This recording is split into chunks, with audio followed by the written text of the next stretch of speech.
அது கருத்து சுதந்திரம் இந்த உலகத்தில் இருக்குது.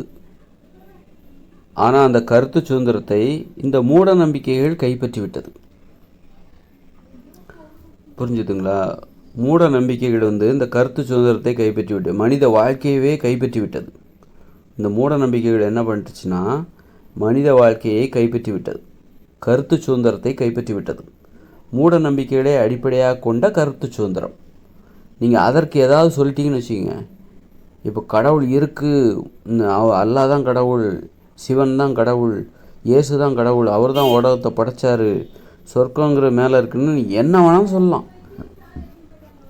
எவ்வளோ சொன்னாலும் அது குறித்து யாரும் அவங்க மேலே நடவடிக்கை எடுக்க மாட்டாங்க, அவங்க மேலே யாரும் புகார் கூற மாட்டாங்க. இந்த மாதிரி மூட நம்பிக்கைகளை இவர்கள் பரப்புகிறார்கள் அப்படின்னு சொல்லிட்டு அவங்கள யாரும் குறை சொல்ல முடியாது. நான் பாவிகளை நோயாளிகளை குணப்படுத்துகிறேன், கண் தெரியாதவர்களை கண் தெரிய வைக்கிறேன், முடமானவர்களை நடக்க வைக்கிறேன்னு சொல்லிட்டு மேடை போட்டு ஏமாத்துறாங்க. ஏமாற்றுவதற்கு இங்கே சுதந்திரம் கொடுக்கப்பட்டு விட்டது, கைப்பற்றி விட்டது. ஏமாற்றுபவர்கள் சுதந்திரத்தை கைப்பற்றி விட்டார்கள். அது மாதிரி பொய்யாக கருத்து சொல்கிறவர்கள் அந்த கருத்து சுதந்திரத்தை கைப்பற்றி விட்டார்கள். நீங்கள் அவங்களுக்கு எதிராக பேசுனீங்கன்னா அவங்க உங்கள் மேலே வழக்கு போடுவாங்க.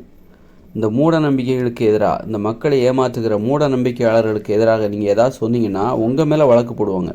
அவர்கள் இந்த அதிகாரத்தையே கைப்பற்றி விட்டார்கள், சட்டத்தை கைப்பற்றி விட்டார்கள், நீதியை கைப்பற்றி விட்டார்கள்.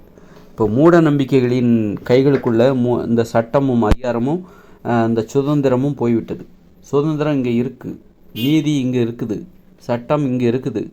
ஆனால் அந்த சட்டமும் நீதியும் சுதந்திரமும் யாரிடம் இருக்கிறது? கருத்து சுதந்திரம் யாரிடம்? மூட நம்பிக்கையாளர்களின் கைகளில் இருக்கிறது. அவர்கள் அதை கைப்பற்றி விட்டார்கள். இப்போ பகுத்தறிவு அறிவுபூர்வமானவர்கள், பகுத்தறிவு சிந்தனையாளர்கள், உண்மையை பேசுகிறவர்கள், அவர்களுக்கு இங்கே சுதந்திரம் இல்லை, அவர்கள் வாயை திறக்க முடியல. அது மாதிரி இந்த மலிவான உணவுகள் உணவு முறையை கைப்பற்றி விட்டன.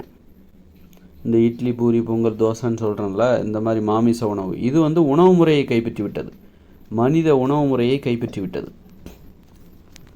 ஆக தீய சக்திகள் ஒட்டுமொத்த மனித வாழ்க்கையே கைப்பற்றி விட்டது.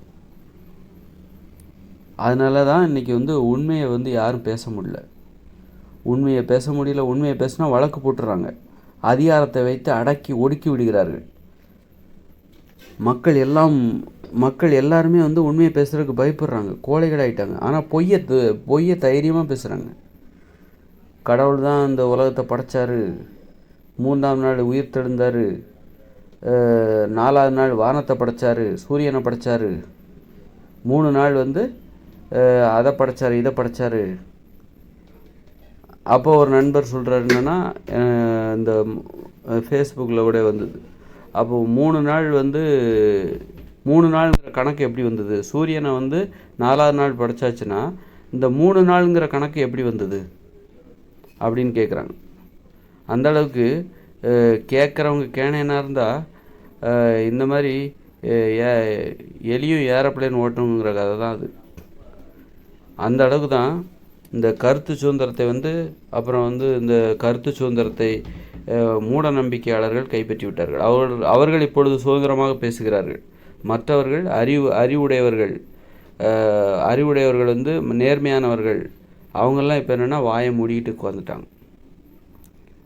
அதிகாரத்தையும் சட்டத்தையும் வச்சுக்கிட்டு அடக்கி ஒடுக்க ஆரம்பிக்கிறார்கள் மூட நம்பிக்கையாளர்கள். அதனால தான் இங்கே நோய்களும் குற்றங்களும் அதிகரித்து விட்டது. இது ஒரு ரவுடிசம். மூட நம்பிக்கை என்பது ஒரு ரவுடிசம், ஒரு வன்முறை. மூட நம்பிக்கைகள்லாம் இருக்குல்ல, இதெல்லாம் ஒரு வன்முறை. இந்த மதம்லாம் இருக்குல்ல, இந்து முஸ்லீம் கிறிஸ்டின், இதெல்லாம் ஒரு வன்முறையின் ஒரு வடிவம். கருத்து வன்முறை இதெல்லாம். இது இவங்க சொல்கிற ஒவ்வொரு விஷயமும், ஒவ்வொரு கருத்துக்களும், அது வெறும் கருத்துக்கள் அல்ல, வன்முறை. வன்முறையின் நோக்கம் அழிப்பது தான். மக்களை அழிக்க வேண்டும் என்பதற்காகவே இந்த கருத்துக்கள் உருவாக்கப்படுகிறது, பரப்பப்படுகிறது. மக்களை முட்டாள்களாக்க வேண்டும் என்பதுதான் இந்த மூட நம்பிக்கைகளின் நோக்கம். மனித வாழ்க்கையில் நோய்களை ஏற்படுத்த வேண்டும், மரணங்களை ஏற்படுத்த வேண்டும், மக்களை மகிழ்ச்சியாக வாழ விடக்கூடாது, பெண்களை சுதந்திரமாக வாழக்கூடாது, ஆண்களையும் சுதந்திரமாக வாழ விடக்கூடாது, அவர்களது மகிழ்ச்சியை நாசம் செய்துவிட வேண்டும், அதன் மூலம் ஆதாயம் தேட வேண்டும். அப்படிங்கிறது தான் அந்த மூட நம்பிக்கையாளர்களின் நோக்கம். அதற்கான சுதந்திரத்தை அவர்கள் ஏற்படுத்தி கொண்டார்கள், சட்டத்தையும் அதிகாரத்தையும் கைப்பற்றி விட்டார்கள். அதனால் இனிமேல் மனித வாழ்க்கை ரொம்ப மோசமாக தான் போகுது.